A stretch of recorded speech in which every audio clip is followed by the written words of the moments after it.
अब हम स्टार्ट करते हैं वही स्पेशल मेथड जो कि एल्डिहाइड्स बनाने के लिए स्पेसिफिक है। फर्स्ट है एसिड हैलाइड से एल्डिहाइड की सिंथेसिस। एसिड हैलाइड से एल्डिहाइड बनाया जा सकता है, चाहे वो एलिफेटिक एल्डिहाइड हो या एरोमेटिक एल्डिहाइड हो, लेकिन कीटोन्स नहीं बनाए जा सकते हैं। इस जो रिएक्शंस होती है उसे रोजनमुंड अभिक्रिया या रोजनमुंड रिडक्शन कहते हैं। मतलब इसमें जो एसिड हैलाइड होता है बच्चों RCOCl, इसको एल्डिहाइड में कन्वर्ट किया जा सकता है। जो रिडक्शन होता है ये एक रिडक्शन प्रोसीजर होता है। रिडक्शन होता है वो जाइलिन मीडियम में कैटलिस्ट की प्रेजेंस में हाइड्रोजन गैस को फ्लो करवाया जाता है। तो मीडियम कौन सा हो गया? जाइलिन, पहली चीज़। और किस गैस का फ्लो करवाया जाता है? हाइड्रोजन गैस का। अब हम मीडियम देख लिया, गैस देख ली, किसका फ्लो किया जाता है? Hydrogen gas. क्या है? रिडक्शन का काम करता है। अब हम बात करते हैं कैटलिस्ट क्या होता है। बेरियम सल्फेट व प्लेडियम जो होता है वो एज अ कैटलिस्ट काम करता है। तो ये जो पूरा मिक्सचर है ये एल्डिहाइड को बनाने का काम करता है। तो आपको कैटलिस्ट पता चल गया।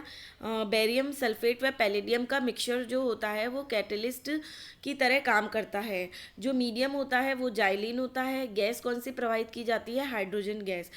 इस रिएक्शन मिक्सचर में थोड़ी सी मात्रा में क्यूनोलिन और सल्फर डाइऑक्साइड भी डाल दी जाती है।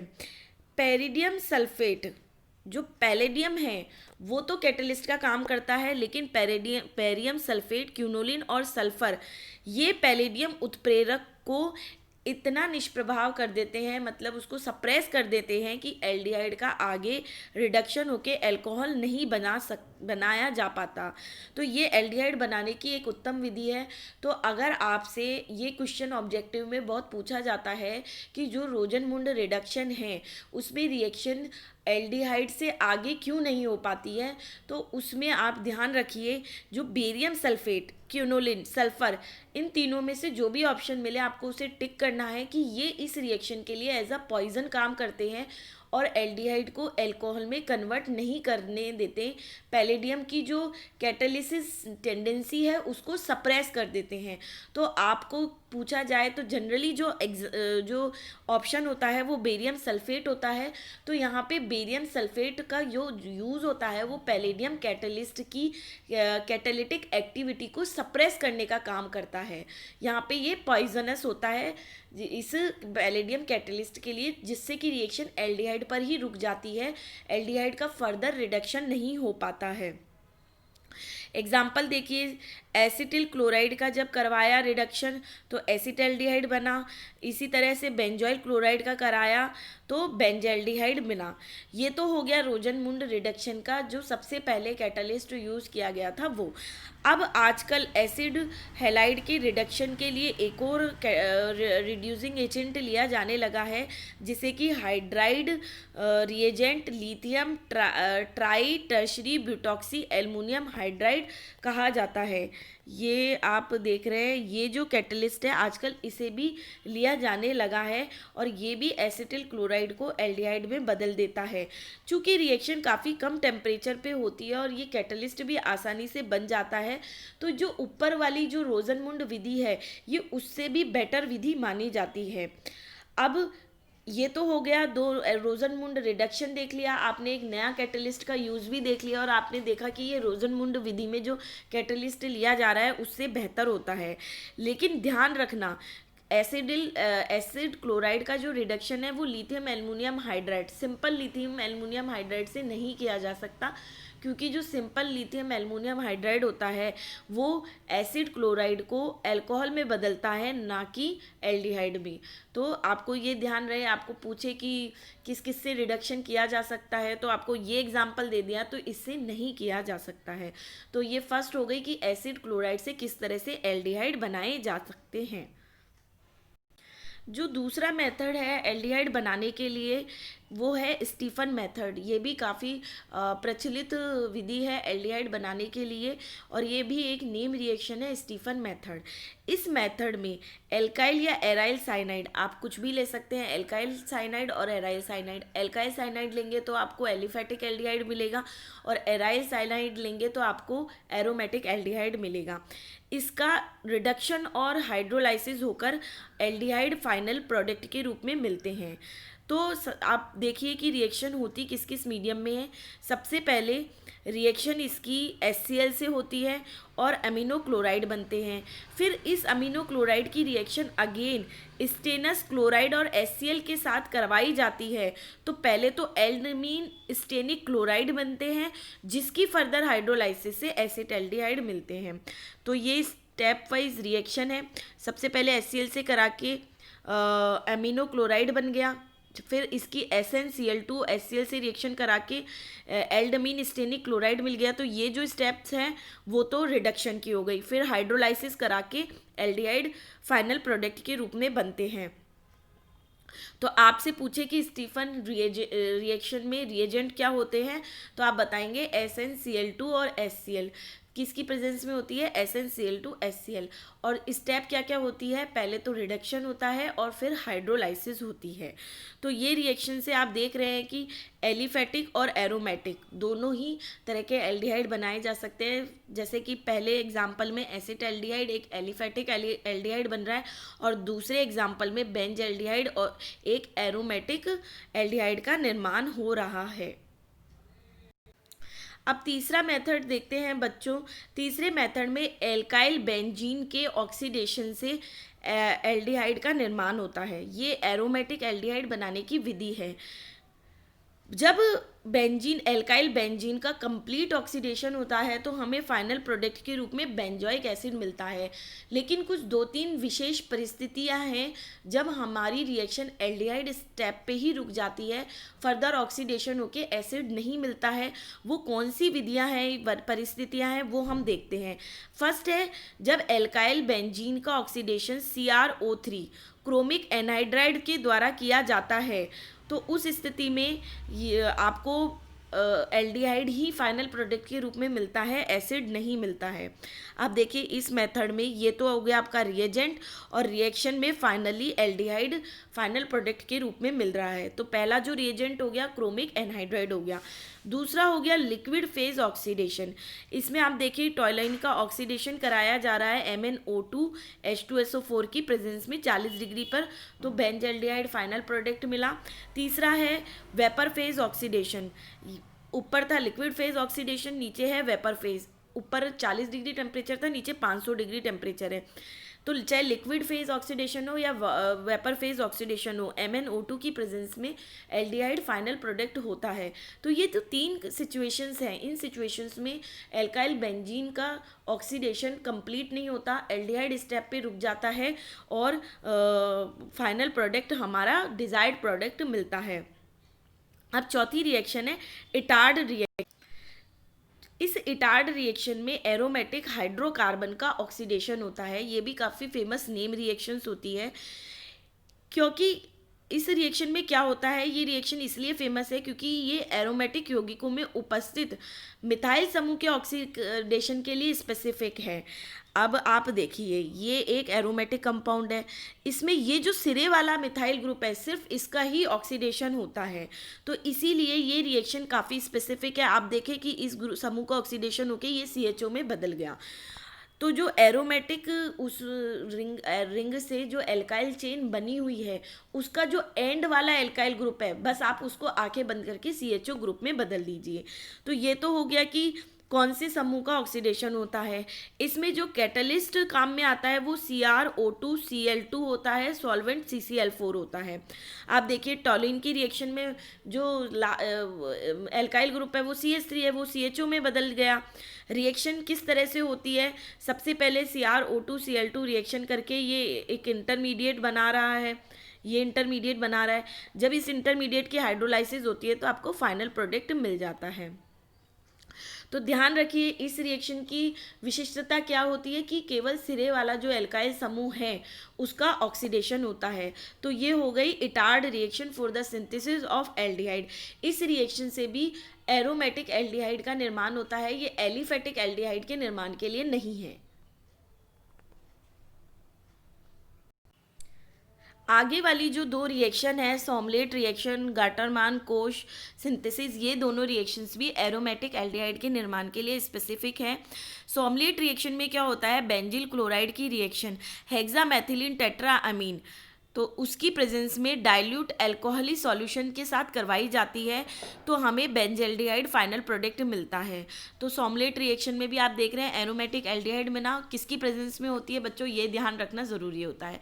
तो हेक्सामिथाइलिन टेट्रा अमीन और डाइल्यूट अल्कोहली सॉल्यूशन। फिर सिक्स रिएक्शन है गाटरमान कोश सिंथेसिस।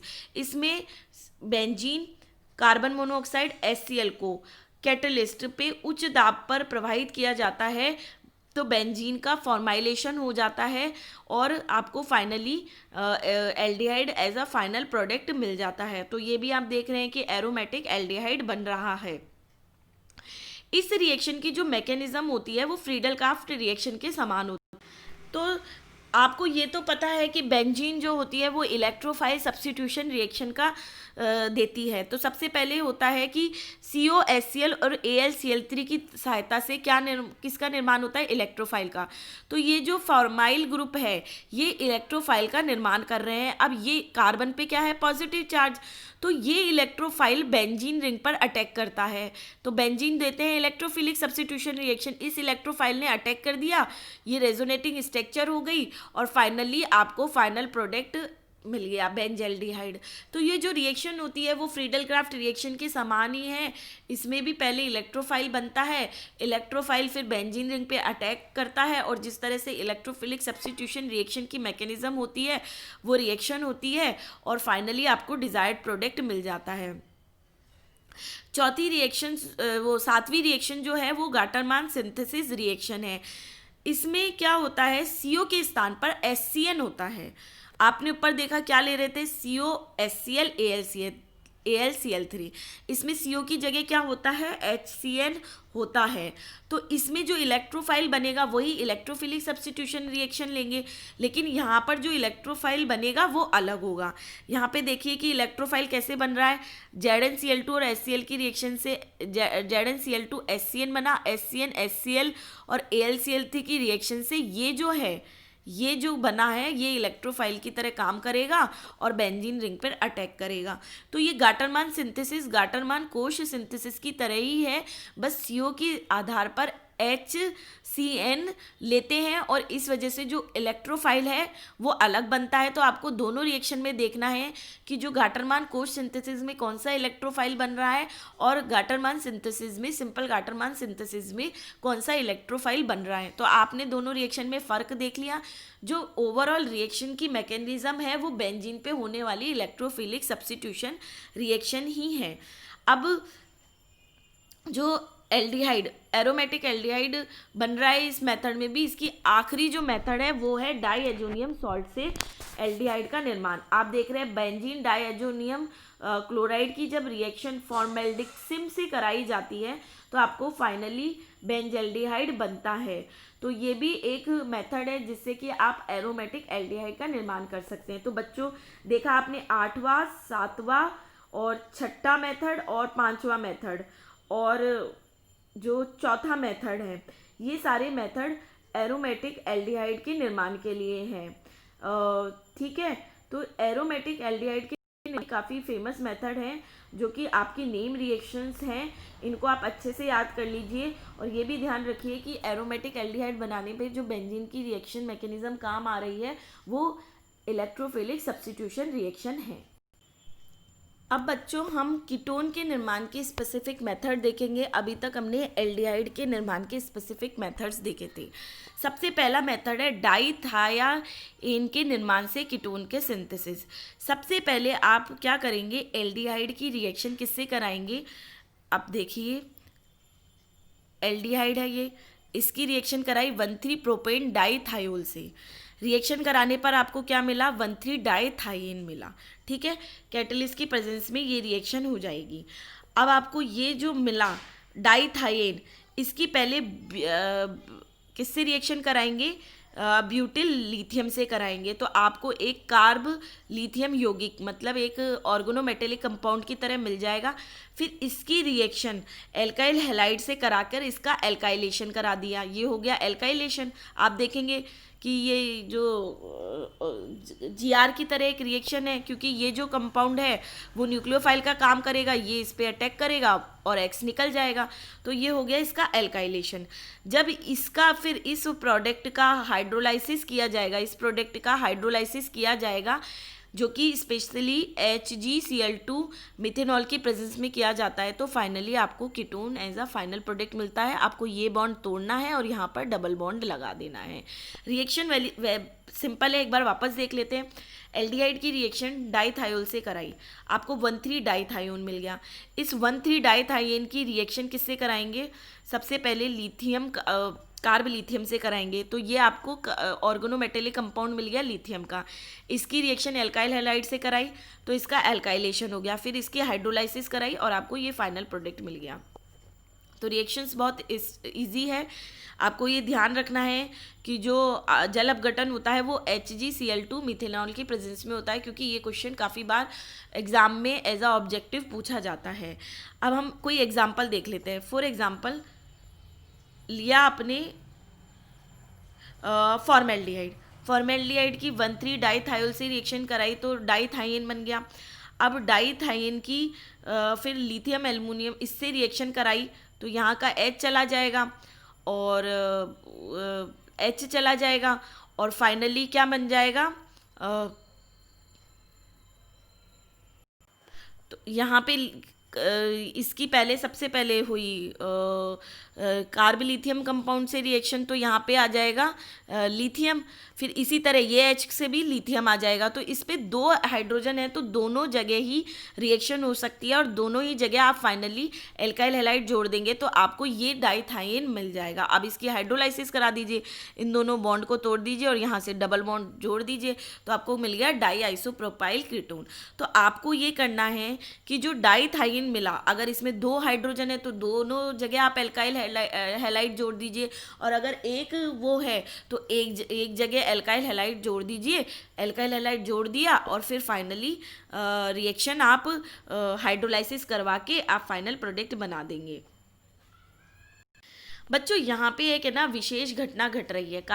जो एल्डिहाइड हमने इनिशियली लिया था उसमें क्या था कि कार्बन पॉजिटिव था, पार्शियल पॉजिटिव था और ऑक्सीजन पार्शियल नेगेटिव चार्ज था। ये तो आप पढ़ते आ रहे हैं कि कार्बन की पोलैरिटी क्या होती है, पॉजिटिव और नेगेटिव एल्डिहाइड में। लेकिन हम जब यहाँ तक की रिएक्शन कराते हैं तो कार्बन क्या हो जाता है, नेगेटिवली चार्ज हो जाता है। तो इस तरह से कार्बन की पोलैरिटी चेंज हो गई, पहले तो अब पॉजिटिव अब हो गया नेगेटिव। इस तरह से पोलैरिटी का चेंज हो जाना अम्पोलंग कहलाता है। अम्पोलंग का मतलब होता है पोलैरिटी रिवर्सिबल। तो ये एक तरीके से अम्पोलंग रिएजेंट है, अम्पोलंग रिएक्शन है, क्योंकि इसमें क्या होता है पोलैरिटी का चेंज हो जाता है। अब हम देखते हैं दूसरा मेथड कीटोन की सिंथेसिस का। इस मेथड में नाइट्राइल जो होते हैं उससे कीटोन का निर्माण होता है। नाइट्राइल की रिएक्शन किससे कराई जाती है, या तो ग्रिग्नार रिएजेंट से या कार्ब लिथियम रिएजेंट से कराई जाती है, और जो उत्पाद बनता है उसका जब हाइड्रोलाइसिस की जाती है तो कीटोन बनता है।